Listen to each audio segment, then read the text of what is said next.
So welcome to another edition of Real Talk with Real People, a candid conversation with Dr. Karoline Bethea-Jones, and I am your host. And today we will continue where we left off in our last three conversations: the power of words, transforming your mind, and universal laws. In January, my guest and I introduced the idea of the power of our words. In February, we discussed transforming our minds to reach our intended goals. And in March, we discussed the universal laws that work together with our intentions in creating greater lives and reaching our higher selves. This month, I want to talk about faith.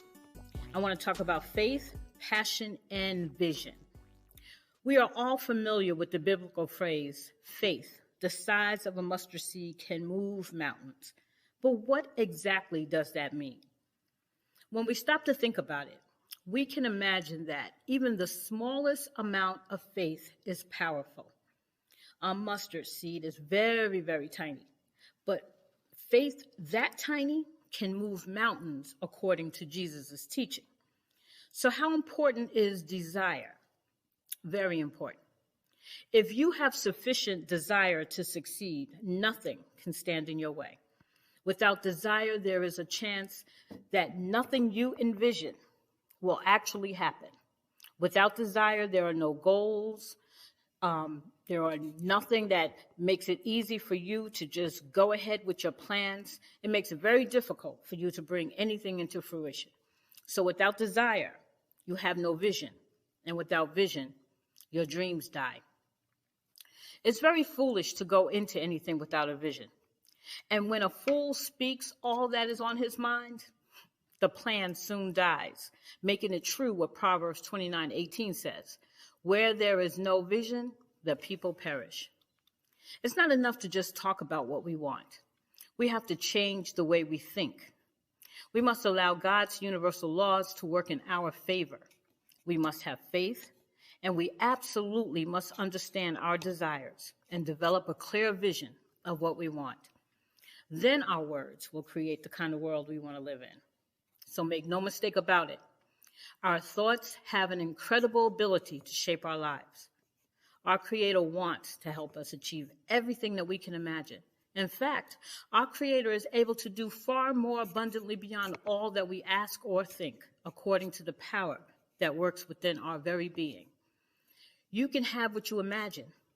You can have what you say. And it all comes together when you have faith, passion, and a vision. So how does the power of words, transforming your mind, working with universal laws, and having faith, passion, and a vision tie together? You would be surprised to know that it all works hand in hand. So my desire today is to get you thinking about how you can enter into a divine alignment with your Creator. So today, we are going to discuss what it means to have a vision, and how our words, our thoughts, our faith, and our desires, along with God's help, will bring that vision into focus. My name is Dr. Karoline Bethea-Jones, and I want to welcome you to my show. My co-host today is Miss Anita Crum, and my guests are Miss Keyana, Nikaamen, and Cristal, Cornelio, and we're welcoming back Miss Theresa Henry as our special coordinator. So hello, everyone, and welcome to the show. Hello, welcome. How are you? I'm excellent, and judging from these lovely faces, it looks like you are too. Welcome. Good evening, everyone. And I am the co-host, Anita D. Crum, so happy to be here. I am with Sisters Helping Sisters in Christ. I've been with this organization since 2018, Karoline. Can you believe that? It's been since 2018. Time flies when you're having fun. It's been that long? Oh my God. It has. I looked it up. Wow. Yeah, I looked it up for that purpose, for this purpose specifically, and also to share that I've been rolling with you for some time. You've been rolling with me for a long time. Yes, you have. And I'm happy to have you. I'm happy to have you here. Hey, listen, yes, I'm happy to be here too. Happy to be here with these lovely ladies. And so we're talking about, as Karoline's intro, I'm not going to repeat it, but in terms of faith, passion, and vision, those are three elements that will help us to evolve, to do the things that we're passionate about in life. When we talk about words and words have meaning, it's that is so powerful. Life and death is in the tongue, and that is real, because what you speak comes to pass, good, bad, or indifferent. So it should always be words of love and kindness and encouragement of others. And that way, those things will come back to you, but not just for that sole purpose, but also to make sure that you're just doing things that are kind. In terms of vision and passion that I have, I think I'll share with that at another time, but I'm sure we're all prepared with how we're going to share on those pieces. But I think Karoline said it all. She said it very well, and I won't labor that point, but certainly have much to share as we move forward. All right, so Cristal, if you would please open up your mic and share. So good evening, everyone. My name is Cristal Cornelio. I am a history teacher, a high school history teacher, and basketball, volleyball, and softball coach. And I come here tonight knowing Karoline for about 6 years now, right? And from the minute that I met Karoline, I knew that she was someone special. And we have just bonded ever since. She's always been a light for me, someone to come and talk to. And I think, I'm going to get into this later, but one of the most important things that Karoline shared with me is I remember I was going through a rough patch. And I was, talking to her, and she said, well, how are you? Like, I can tell that you're not, you're not happy. And I was like, well, I'm going to be happy when I do this. And I'll be happy when I do this. And she looked at me, she said, well, that's your problem. You're focusing on, attaching your happiness to these milestones. And so you're not living in the moment. And I'm in a very different place than where I was at that point. But I think that's kind of, when I was at that point, the power of words and the power of trying to attach happiness to material things can definitely lead us to a wrong path. Excellent. Yeah. And I'm sorry, I was supposed to ask you, Theresa, to open up your mic. So if you would, please. It's open. Okay, go ahead and speak your truth. Share. Hi, greetings, everyone. It's a pleasure to be on again. For the last couple of sessions, it has been really interesting. The topics that we've talked about, topics that we don't really talk about much with our friends and family, but this is a time to really stop and think. Start thinking about, what we really want. I've been working in the financial services field for over 30 years, and that's the first question that I ask families and business owners and individuals that I work with. What do you want? And it comes from the topics that we're talking about now. Your desire. Do you have faith to get what you want? Do you have a vision? And that's one of the things that I've been doing for a few years. And I'm noticing now more and more people are coming into the awareness that they need to start thinking and wanting and believing that they can have what they want to have. So it's a pleasure to be on this call again. And I'm looking forward for the rest of the evening because I know we're going to have a great conversation. Amen. Yes. Thank you. Absolutely. And last but not certainly least, our Keyana, if you could please share. Yes. Hi. Good evening, ladies. I'm so happy to be here again. It's always a joy listening to these podcasts, and when I'm invited to be a part of the podcast, I like that too. But these are some really wonderful topics, some topics that will really help people.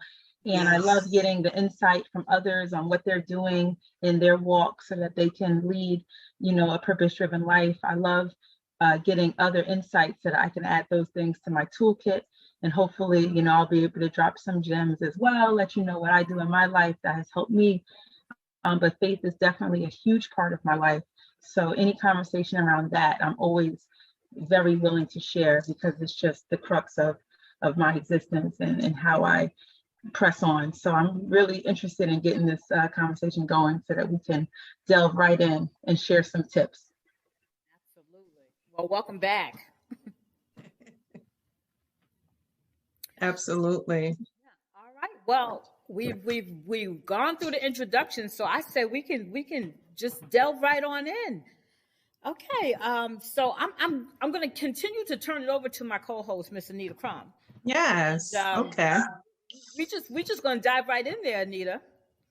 All right. Well, one of my favorite things that I like to talk about is having faith and speaking to what it is that you want. I'm a firm believer that anything in life that we want, it is, first of all, a passion. And second of all, it is something that is innate to us. And if we go after it, we will achieve it. There's been countless things that I can share that have proven this. And over the time of this proof, it has made me feel so strongly about the statement that I just made. And I'll share one example. There was a time, I was probably in my early 20s, and I was ready to settle down. And I was like, God, I'm tired of dating. I'm ready to settle down. I think within 2 months, I met my husband. And oftentimes when the things are correct, everything falls into place, and there's nothing to question. It's like confirmation after confirmation after confirmation. So that was the first one. And then, that was enough for me, because it had been something that I truly desired and wanted at that point in my life. So if I just go around the room and just anyone can respond to that, if you could talk and share about a time where your faith has gotten you to, you have arrived at a thing or a situation that you wanted in your life, and it was born out of faith, if you could share that. I can go first. Okay. So just going back to that same point that I was talking about earlier. So the point that I was talking about was that I was at a space where at 22, I had just lost my boyfriend in a horrible motorcycle accident. And then 4 months after, I lost my father. Oh, wow. Yeah. And so I'm at this space where, I had just been used to my whole life when I was dealing with, horrible things. I'd kind of just like focus on work, focus on my education, and just keep it pushing. And so I did that. I kept it pushing. I tried to dive into work. I went back to school and I did my master's. I got a new car. I was trying to do all these things to fulfill myself that I thought were going to bring me happiness again. And yet I was miserable. And, then I had that conversation with Karoline, and, she said, Cristal, like, are you okay? And I'm like, I'm going to be honest, Karoline, I'm not. And then, the pandemic happened, and all these things that I was using to hide or to distract myself from the pain are gone. And, I was miserable. I was, irritable. I was arguing with my siblings. And they said, Cristal, you need help. Like, you need to talk to somebody. And I'm like, I'm not, me talk to somebody. Like, I'm good. Like, I don't need that. And then finally I realized, like, I'm like, you know what? Like, I do need help. I need to get help. And so I remember going and I called my insurance directory. I found a therapist. And I think that at that point, that's when I decided that I was going to take control of my life, because for a moment in time, I literally felt like my life was over and it was on pause, and the world around me was just moving on, and I was still stuck here. And I decided that I wanted better for myself. So I started going to therapy weekly. I wrote down a list of goals that I wanted to achieve. I started this keto diet, and next, I lose 70 pounds. And so all these things that I, had put on the background, like I started to do, and I started to feel better.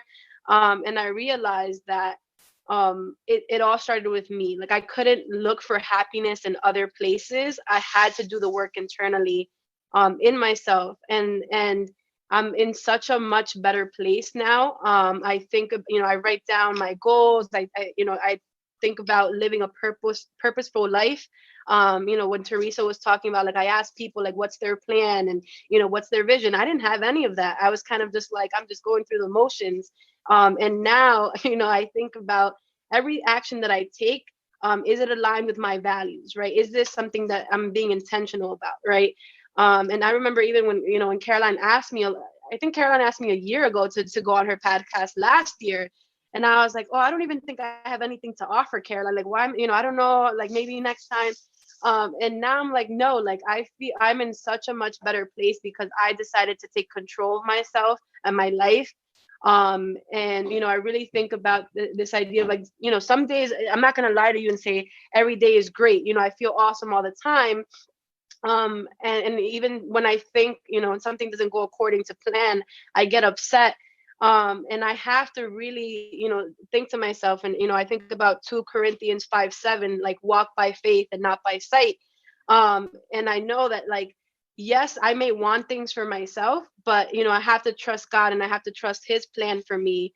And just because something is delayed doesn't mean that it's denied, right? And so I keep saying it, but even, when Karoline sees me in the hallway, she'll say, Cristal, like, you just have this glow to you, this light to you now. And it's because of all the work that I did internally on myself, that I'm here in front of you all, with this testimony. I want to thank you for that testimony. You said a couple of key things that I just want to touch on. We all feel all the key things that you said. What we're always trying to do in Sisters Help Sisters in Christ Ministry is allow individuals to work on themselves. It is not about us telling you what to do. It is about you having recognizing that you yourself need to make some changes. You said a couple of things. First of all, when you've had 2 back-to-back losses, and I know firsthand that loss sometimes can put you in a deep pit somewhere. It takes a great amount of faith to be able to pick yourself up after falling so low down. So I know that. I like the fact that you recognize that you needed to do that. I like the fact that you recognize that you and only you could work on yourself. So I'm going to say good job to you. And I'm glad that you are writing down goals and continuing to do the necessary work in order for you to not only become a better person, but to also put yourself in a position where you are now helping someone else to become a better person just by your testimony. So thank you for sharing that. Yeah. And it is said that when you're helping someone else is when you find how you can help yourself. It's like, as the Bible says, we're to be servants. To be servants is a servant is the greatest work that you can do, because it's always about the other person. So that's beautiful. But Karoline, you hit on a lot of those points. And what you just said about doing the necessary work within herself, then she became a light because you noticed it. So that's just one of the beautiful things about doing the work that we need to do. And you didn't feel comfortable. You knew that there were things that you needed to further work on and dig deeper, and goals are having a vision and a plan. So talking about a vision, Theresa, let's hear what you have to say about a vision. Yeah, vision. I've been dealing with that for the last week. We've had discussions about being a visionary and some of the sessions that I've been involved with. And, being able to use our imagination, or I have been able to use my imagination to see and to feel what I want, that it's here now. When we use our faculties, some of the faculties are like your perception, your will, reason, imagination, and there's one more. Imagination. But when we use that, our faculties, I think about the perception. In order to create a really good vision, we have to be able to see the glass half full, so to speak. And many times when we want something, we look at where we presently are. One might feel that they're not financially independent and don't feel that they can be a millionaire, let's say. But if they envision themselves in the future now, having whatever it is you want, 9 times out of 10, maybe 10 times out of 10, you will receive it. I remember I had a vision that I wanted a car, and I had just gotten divorced.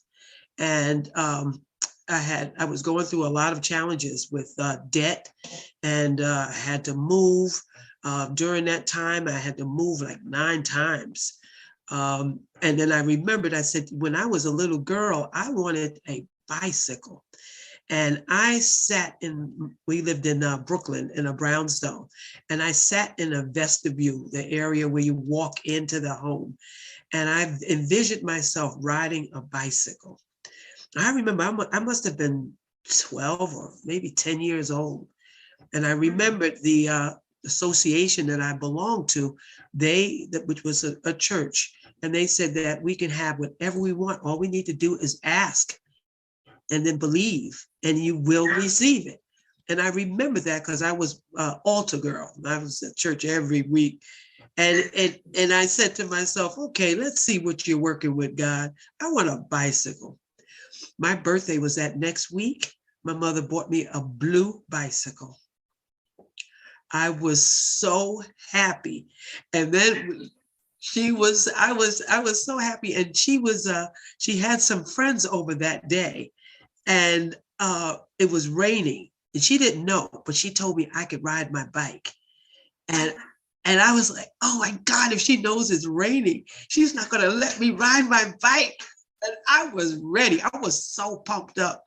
So I did it again. I sat on my bike in that vestibule, and I asked God to stop the rain.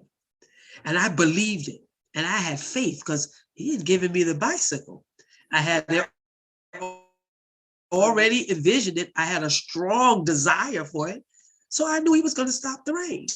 Ladies, it had been raining all day, and this was the afternoon. And it was not a shower. The rain stopped immediately, and the sun came out. I believe that because I asked, and I had the faith, I had a strong desire to ride that bike, and I envisioned myself riding all over that block. And I did. So I know firsthand, and I have so many stories I could be on here and tell tomorrow of the times. I know. One more story I want to share with those 3 powerful words is after the divorce, I had, my car was repossessed, and I needed a car badly. And my credit score was 400. Ladies, you're not getting a car with 400 credit score or you're paying at least $5,000 down. So I was riding in this old beat up car that was stopping every time I got in the car. However, long story short, I was praying that morning, God, I really want a car. I really need a car. So I was in the car with my good friend, and we went to the store. We had gone to a store, and I asked her, I heard the Spirit say to me, go get a car. Now, mind you, I have no money. But I remembered all those times, especially when I was a little kid, how he answered. So I was like, okay, what do I got to lose? And mind you, I lived in Harlem at that time, so I was close to a car dealer on, I think it was Harlem River Drive. And she says, no, I'm not busy. And she knew what my situation was. I told her, I said, we're going to get a car. So we went to, and she just looked at me, but she knew I had created a lot of things in the past. So long story short, I went in, I looked at this car, it was a Pontiac, and I focused. and I envisioned myself driving that car. I loved it. It was a fast car too. And the salesman thought I lost my mind when I said, well, no, I have no money to put down. He looked at my credit score. It was 400. Yeah. Ladies, I picked up that car that next week. Yeah, I know how powerful that is. I know how powerful belief is. Yes. It still blows my mind. Yeah. And a couple of things that you said also too.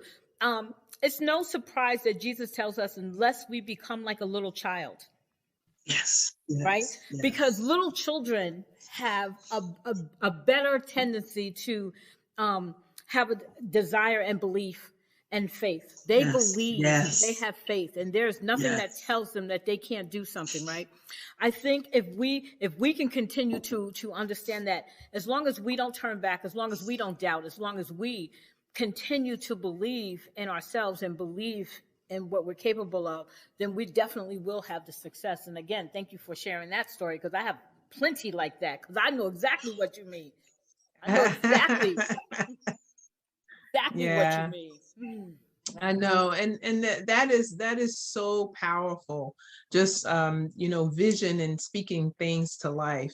And I know that Keyana has great input on this. So Keyana, you want to share about vision?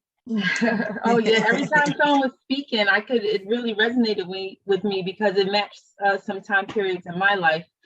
Like I know Cristal was speaking about some of the losses that she had, and then how it fueled her to go to school and try to, get these other things. And I remember when I started this journey that led me to where I am now, I was where I would consider at rock bottom. And it was during that time that all I had was faith, because I had nothing else. The finances were terrible.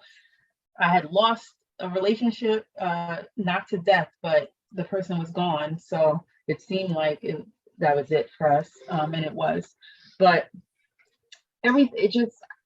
nothing, I had no joy. Nothing was in my life how I wanted it. So the only thing I could turn to was faith, because that was my last resort, because I was a person that had always tried to do everything my way. I always had a plan. I always was like, all right, if this don't work, I'm gonna do this. But I didn't even need to go to the plan B, because my plan A was usually, I was really, dogged about making plan A work, even if that meant putting square pegs in round holes. I was forcing it. So when I got to that point in 2009 where I ran out of options and I couldn't force my way in to have what I wanted, I was in despair. I didn't know what life like that was like. So I turned to God and I said, look, you know what? I have nothing else to try. So I'm gonna try this God thing and see if that works. So that's the only person that I talked to, because I didn't want to burden my friends or my family, even though I had friends and family. I didn't want to go to them because I wasn't myself. I wasn't the confident, strong person who always had it together that they looked to. I was in a very low place, and my family and friends didn't even know that I was in that place. So I didn't want to go to them. The only person that I could go to was my creator. And at that time, I made a pact, and I said, hey, baby.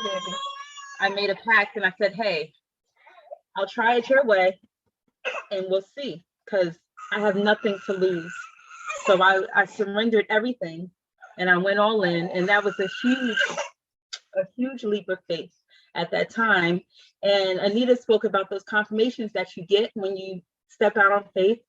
Mm-hmm. And that's what I needed to build that faith muscle that is super strong to this day. It all came from those first moments of trust, stepping out on that limb, stepping out on those staircases that you didn't see, and realizing after you got out there that everything that you had asked and prayed for to happen actually was happening. And so you start, turning to yourself and saying, God, is that you? Are you working these miracles in my life?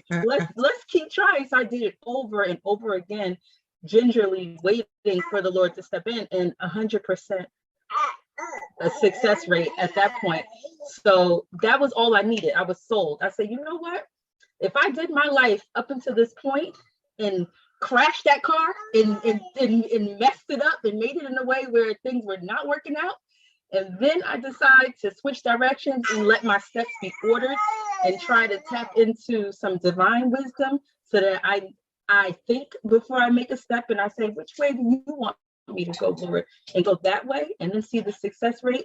Then that was my case for faith right there. So I've never looked back. So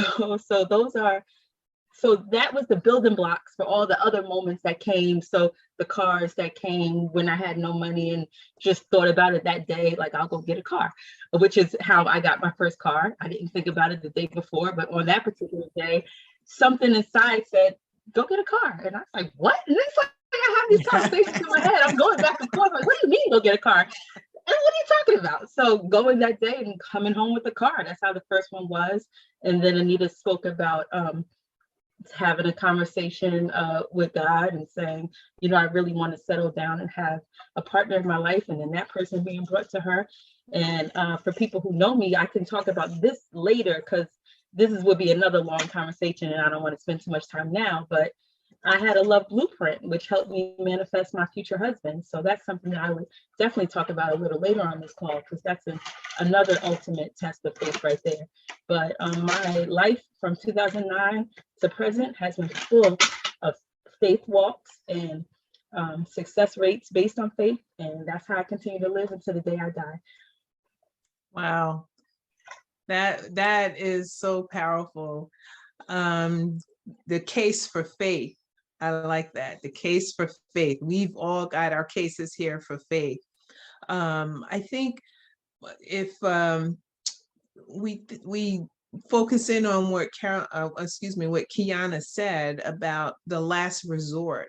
I know that for all of us, there were the last resorts of we being in charge of our fate, our lives, and just going just dead on about this the path I'm on. I'm not stopping till I get all these things, which Cristal is smiling about because she was there thinking about that. But we all get to that point where it is a turning point. It is a last resort. And then we turn to God. Now, just think how powerful it would be if we've started there and trusted that process. But the faith, that the case for faith, Keyana tested it. She ran, experiments and found out, okay, I can't keep going that path with my own thought, but if I go this other direction, I shall then move forward. So God is always on standby. We get to choose. That's one of the things that we have to choose him to be the leader, the guider over our lives. And it's a beautiful thing when we do. And then I think the way that Keyana laid that out, I thought it was so beautiful, such a beautiful illustration of when we allow God to be the leaders of our lives or the director of our paths, everything turns out so much better. So it's like, okay, you still have the choice. And, once you have arrived at those things, you make that choice and continue on with God, or do you switch off and then start doing your own thing, but you always turn to him. But I just think that we've really just touched base on that. I know that we went around the room. Karoline, you want to share about passion or faith here? Well, I'm listening to everybody's story, and I'm very touched by all of them. As you all know, because you've heard me speak about this before, I didn't have to have a case for God. I was always on that path. So God has been guiding my life from the very beginning. But I do have some of the same stories that you guys, like what Theresa shared and what Cristal shared. I remember when I was buying this house 34 years ago. And I remember I said to my husband, he wasn't my husband then, we were just dating.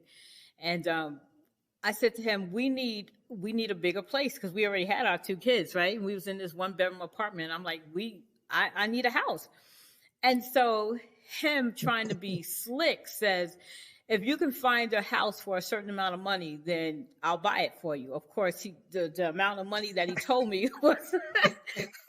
was was actually not at nowhere near where I would be. But I said, okay, I took the challenge. I'm like, okay, I'm going to take this challenge. And I prayed like I always did. And I asked the Lord to lead us to the right place. And so I got a realtor and she showed me a few things. The only thing is that we were from Bergen County. So we lived in Hackensack. Of course, we wouldn't have been able to find a place in Hackensack under the amount of money that he was giving me to spend. But he didn't say I had to stay in Hackensack, right? So I got a realtor and she, took us to East Orange. But even when we got to East Orange and we found a really big, beautiful house, which we're still in right now, he says, oh, well, I can't afford this house. It's like, but you told me that this is that if I found this house. And he was like, she's going through all the numbers and I'm all excited because I'm like, this is my house. And he's like, can I talk to you for a minute? And I remember he took me back in the kitchen area, all the way in the back. He was like, okay, all right. I would be honest with you. We can't afford this house. I can't get you this house. And I said to him, and it was just as clear in my head. I'm like, but this is my house. God has given me this house. And he's like, what? I'm like, God has given me this house. This is my house. And he's like, he took a sigh. He goes, whatever. And so I went and we talked to the real estate person. And sure enough, they did the numbers. They put us through. I mean, we had a few issues in the beginning that was really making him mad because he was thinking, see, I told you. But I never gave up the faith. I kept saying, nope, this is my house. This is my house. And yeah. 34 years later, here we are. You know what I'm saying? So I understand all too well what having a desire, what having faith, what, standing true to what you believe, that mustard seed faith. I know all about what that is like. So I am just grateful that I continue to live that way. And I'm grateful to see that all of you are living that way as well. So good job. I love these stories. I love these testimonies because your testimonies is going to help somebody else say, hey, I'm not going to give up on this dream. I'm not going to give up on this idea of having a car. I'm not going to give up on this idea of owning a house. I'm not going to give up on this idea of getting married. I'm not going to give up. So. Yeah. And would you say, Karoline, that your faith was enough for your boyfriend then, now husband, to make it happen because you had the faith and he knows that, listen, God told you, so he needs to get on the ball and make stuff happen. Funny. I'm glad you put it like that because yes, I'm the one who had the faith. And my husband, when he's telling these stories, he tells everybody it's her, it's not me, because it's not me at all. Even the whole marriage thing, because we have been together for 10 years, right? And he still wasn't trying to marry me. You know what I'm saying? So, but definitely, you can have enough faith, even when people don't believe in your vision, even when people don't believe in your journey, even when people don't believe in you must believe in yourself. You must believe in your vision, and you must continue even when there's nobody sitting by you and nobody egging you on and nobody saying you can do this. You have to still say to yourself, I know, and I'm going to do this. And that's the message I want to give to everybody. Don't allow somebody else who may not have your faith, your desire, to talk you out of doing something that you believe so in your heart that you're able to do. So I just want to say that. And Karoline, you are bringing up passion again, desire, because if we really desire it and have that passion for that thing, it doesn't matter what anyone tells us. That's right. That's right. You got to go it alone. You're not going to. If you have to go it on your own, it might take you a year, 2 years, 4 or 5, but it happens. Everybody's not going to see your vision, first of all. That's why you have to have a vision. Everybody is not going to see your vision, and everybody is not going to support your vision. You have to be committed to it. You have to. And that's where the desire comes in, Anita. Because if you have to have such a desire for something that it doesn't matter what anybody else say. If you can so easily get rid of a dream that you have, it's because you really don't have a desire for it. You really don't want it. Because if you could easily let go of a dream because of what somebody else has said or don't believe, then you didn't really believe it. All things are possible to you if you believe they are possible. Of course, they're not possible if you don't believe. If somebody tells you it's impossible, Miss Theresa just told us that she stopped the rain. Okay, she believed that was possible. And Theresa, I had a couple of incidences where I also stopped the rain, and not only the rain, but other things too. So trust me, I know. I do know. Yeah. So let's look at passion and desire again, because I think that it's key. All of these are key, but we were just talking about having faith, and that's really powerful. But it also drives to have that passion. So the two work together to make the manifestation of that thing. So if anyone wants to chime in and talk about how and share with our audiences out here listening to our podcast about that correlation of having the faith and the desire and things manifest for you. So I want to touch on something that I think kind of coincides with what Keyana was talking about earlier and Theresa, but this idea of like, okay, so we have these happy stories of like, Theresa stopping the rain and having a 400 credit score and walking in and saying, I'm going to get that car, right? But I think that a bigger test of our faith is when you really, really want something and you don't get it, right? And then you sit there and you're like, why God? Like, I put in the work, I prayed for this, like, why, right? And you get really upset because just like Keyana, I'm that type of person that like, I don't have a plan B because I'm gonna find a way to make plan A happen, And so when you go so hard, right, to make something happen, and you pray and you have faith and then it doesn't happen, I think it's natural for us to get upset and say, why God, like, why are you denying this? But I think that one of the biggest lessons that I've learned is that you talked about, Anita, those confirmations along the way, right, that like you wanted that thing so bad and you're upset, right, and then like a month, some time passes. And then something happens that makes you realize, like, wait, like I was so upset about that thing, but I wasn't even ready for that. Like, like something just happens to show you that no, like if you had actually gotten that, you wouldn't have known what to do with it. You wouldn't have been ready.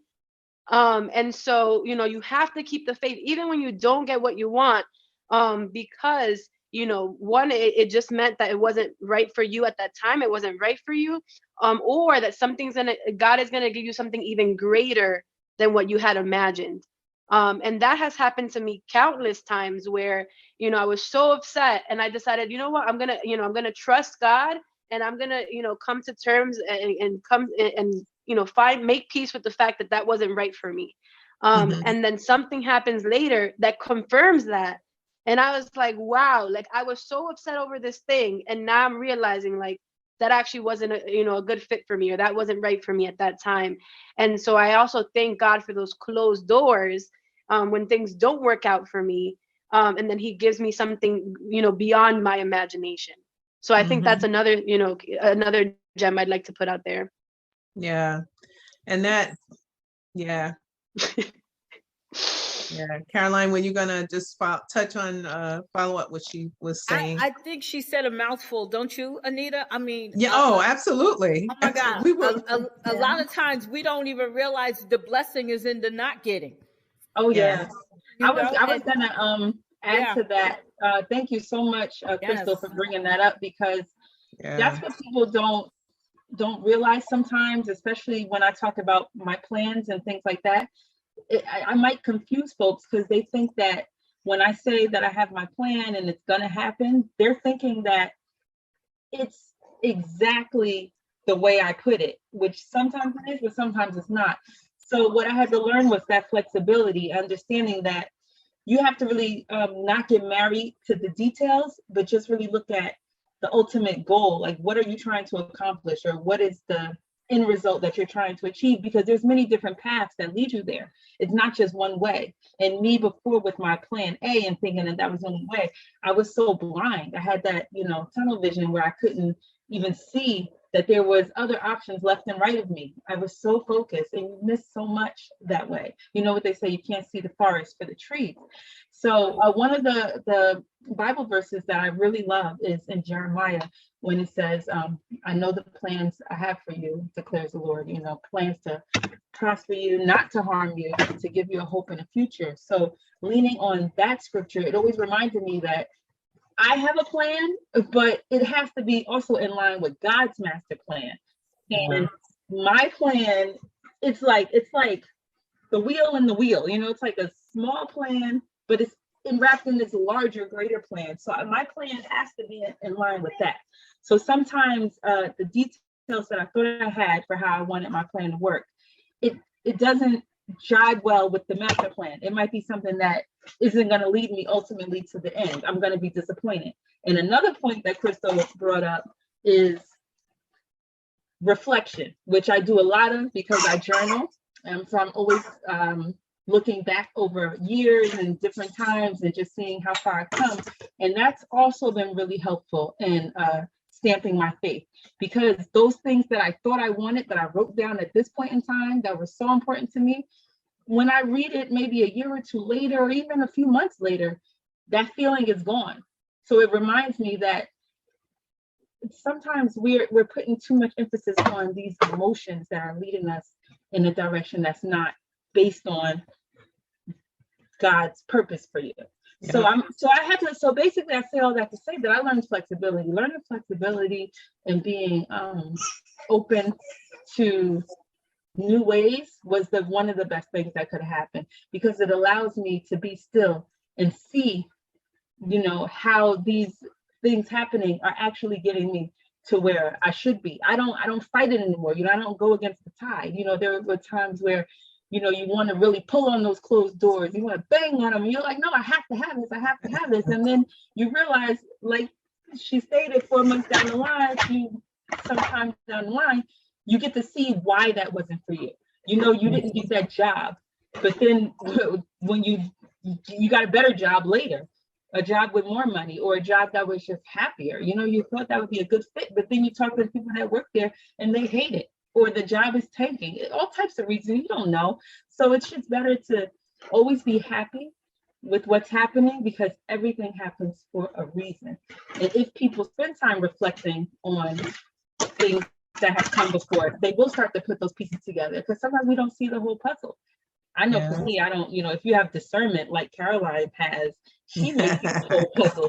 But me, I'm slow to seeing the whole puzzle. I don't see the picture. I just put pieces, and I just want to run with the pieces. I'm thinking I'm putting together, you know, one thing, and then when I get a couple more pieces, I realize, oh, it's a different picture. So now, seeing my shortcomings, you know, with my foresight, I'm willing to take that step back and not try to force anything. I'm grateful for all the things that are making me late, all the things that are not allowing me to get out the house on time. Instead of being upset about those things, I'm grateful, because I'm like, what is it that you're keeping me from? If I had left 10 minutes before, would I have gotten in an accident with something? That's right. I'm grateful for what's happening.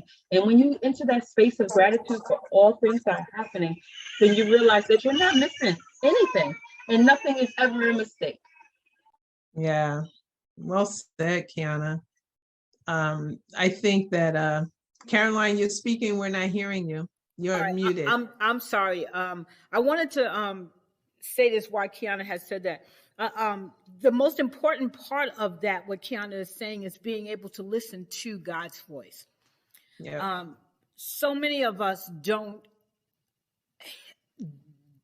have that revelation, because we don't sit still long enough to really understand that God communicates with us.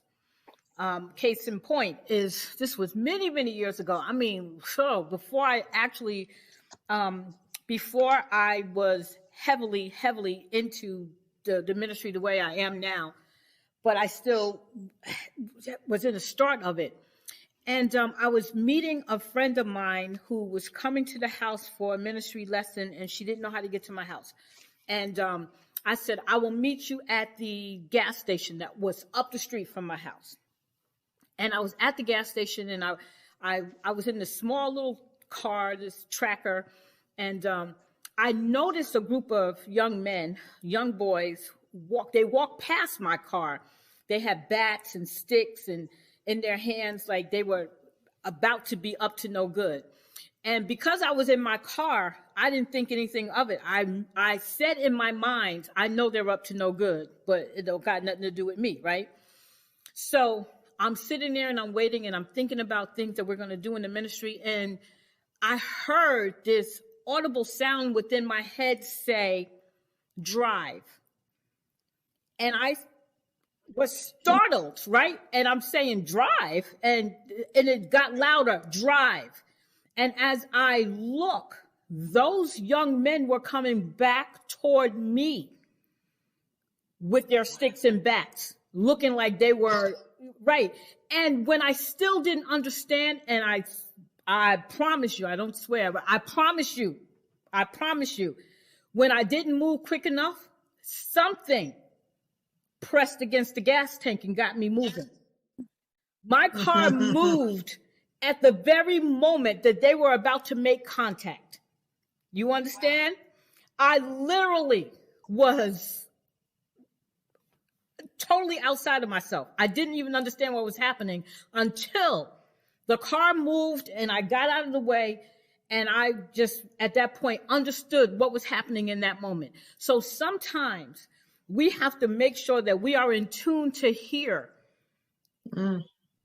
and to be willing to move when God say move. You know what I'm saying? Because a lot of times we stay stuck in our own self and our own thoughts and our own way. We get in our own way sometimes. But when you are I don't know, when you are in line and in tune with your higher self, whether or not you're perfect at it or not, as long as you can stay focused. And I was focused at that time. I was completely focused at that time. So it was easy for that intervention to happen. You understand what I'm saying? So I want you all to pay attention to the small things. We miss the small things, but I want you to pay attention to the small things because they're very, very important. If you keep your mind stayed on the Lord, right? You keep your mind stayed on the Lord, right? Everything that you desire, first of all, that's scripture. You keep your mind stayed on the Lord, and everything that you desire will come to you, right? Because we have to stay in tune. We have to stay connected to that energy. So I just wanted to say that when Keyana was saying what she was saying, that came to my mind. So that is all. Wow. Well, that's a lot. That sounds like it's a wrap up and some final words that we would be parting with. So Karoline, I'm glad that you opened that up and set that out there. So Theresa, because we meet for an hour, right? Yeah. Mm-hmm. Okay, Theresa, if you could please share some parting words for everyone. I think Karoline said it. There's really not much more you could say when you think about that. Because I've had an experience like that too, where I was about to crash into a truck and I did not stop the car. The car stopped on its own.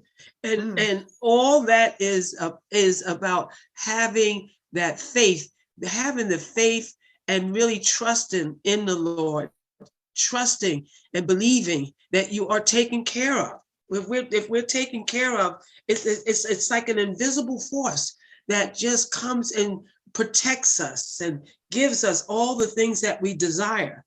Everything that we desire, if we only just believe and take away the blindfolds and the blocks and believe in what the media says and depending on our five senses. Our five senses will fool us every time because you don't know, Karoline, how that car moved. Sight, taste, touch, smell, and it's impossible to really be able to put it into words in just 1 hour. We really need a good seminar for the whole day. Theresa, it takes a lot of faith for you to believe these stories that we are saying to you tonight. Yeah. Exactly.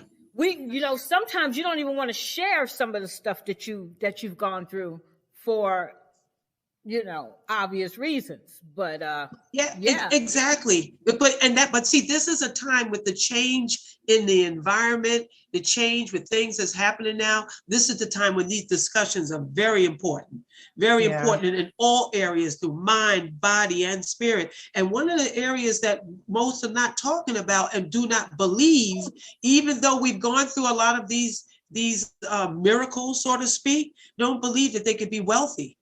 They don't believe that they could be wealthy. And I've noticed that over the years, that most do not, but they believe in all of these other things, but they don't believe. If I say, if you could be a millionaire, most say, well, I don't want to be greedy. I don't want to, I don't really need that much.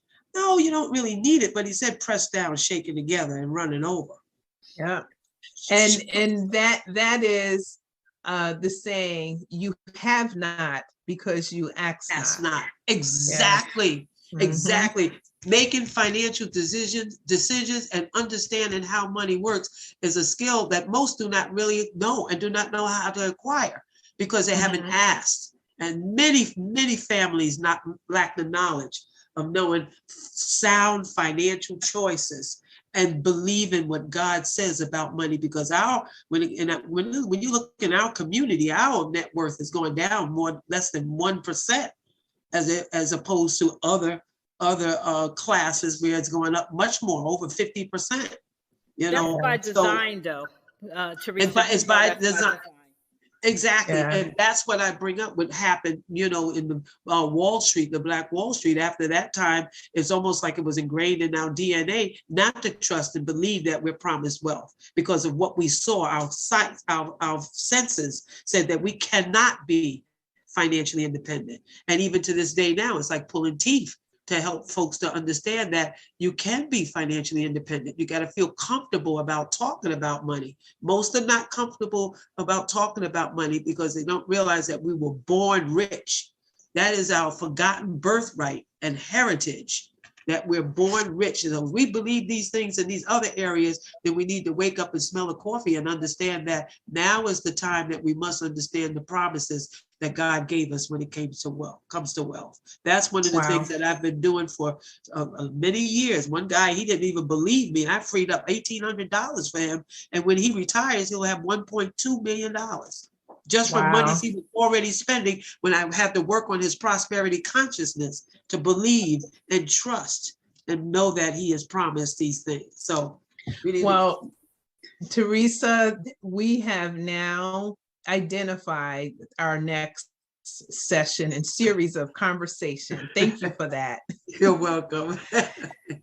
Keyana, if you could please give some parting words on this topic that we've shared this evening. Yeah, so I just wanted to definitely drive home the point that Theresa was just talking about, and that Karoline opened up when she was talking about listening to the word of God.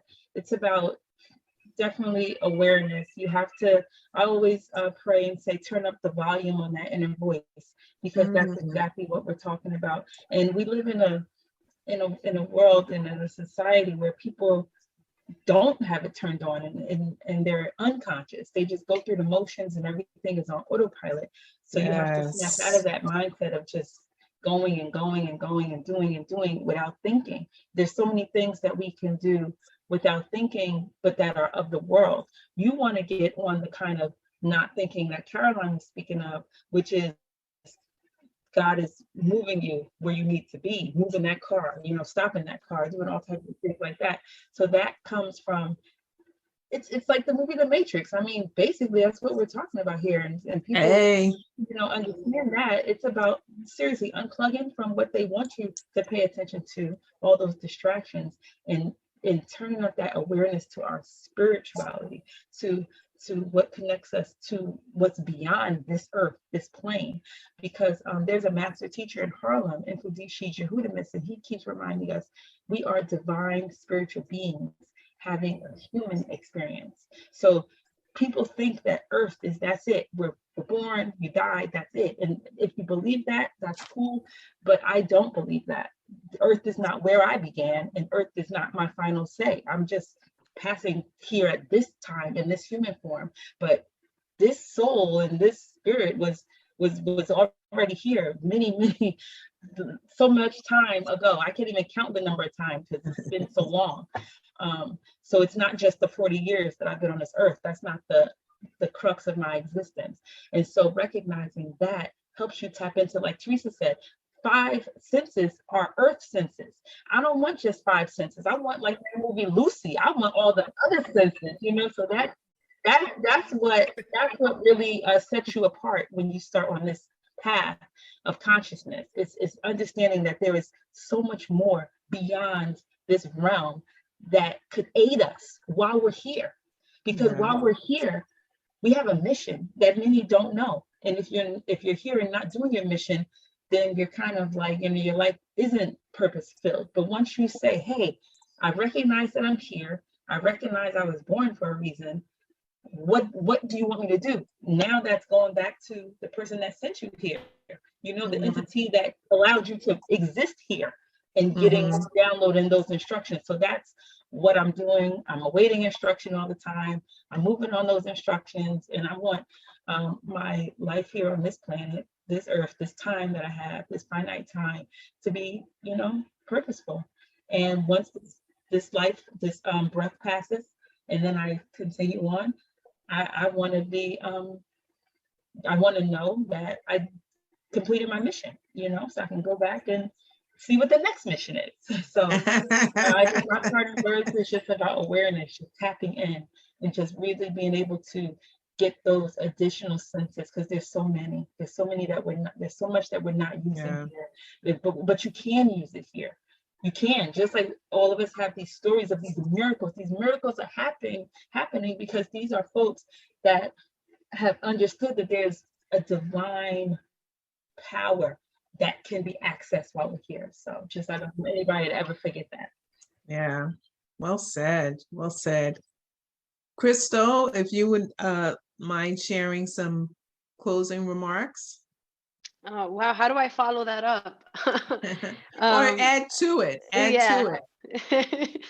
That was really good, Keyana. I think, you know, what I want to leave our listeners with today is that you have to surrender and trust the Lord's plan, and, you know, and kind of touch base on what everybody talked about, but, you know, really be in tune, like Karoline said, and listen.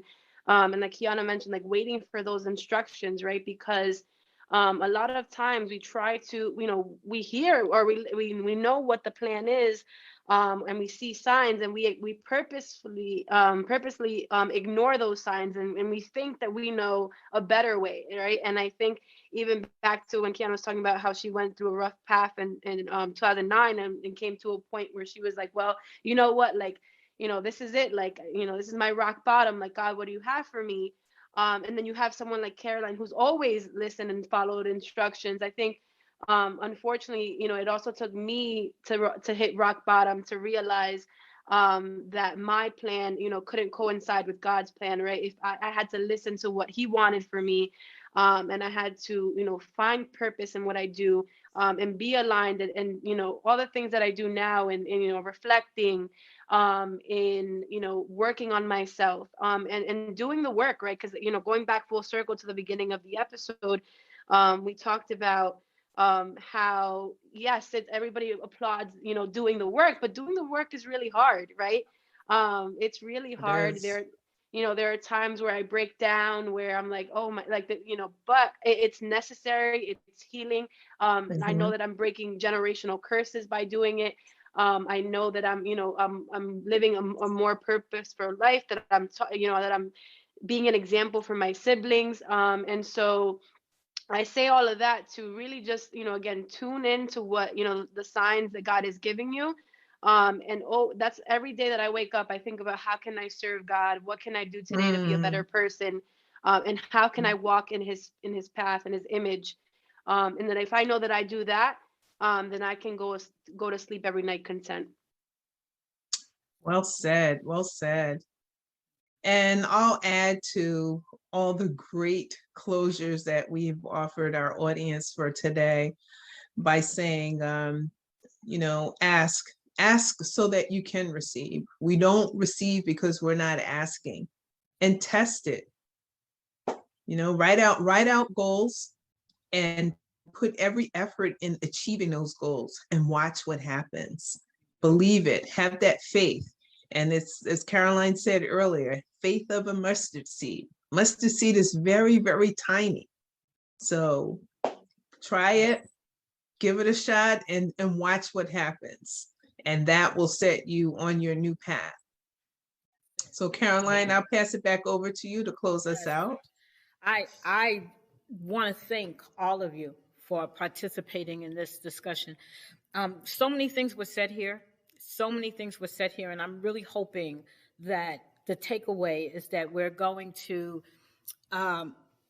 listen and allow the universe or the creator or God, whatever name you put on it, because I don't want to get into this, what other people call those who you worship, but we need to be in tune and we need to listen. We need to definitely stay in faith. There's nothing wrong with having desire, so we need to have a desire. And we need to have a vision. And what a vision simply is all of you have mentioned it, is something that you can see in the future. Something that's not happening right now, but something that you can envision that is going to happen in the future. I'll leave you with this. Years ago, when I was in my 20s, whenever I'm writing in my journal, and I went back and I read one of my journal entries the way Keyana did. And I remember saying that I wanted Al and I to grow old together. But I remember specifically saying that I could imagine us walking along the beach when we're 60. I was in my 20s at that time. And last year when we went to Atlantic City, what were we doing? Walking along the beach in your 60s. And it hit me. It really hit me that I spoke that into existence. So I guess that's what I'm trying to tell you. You can speak things into existence. And just because you speak it today doesn't mean it's going to happen today.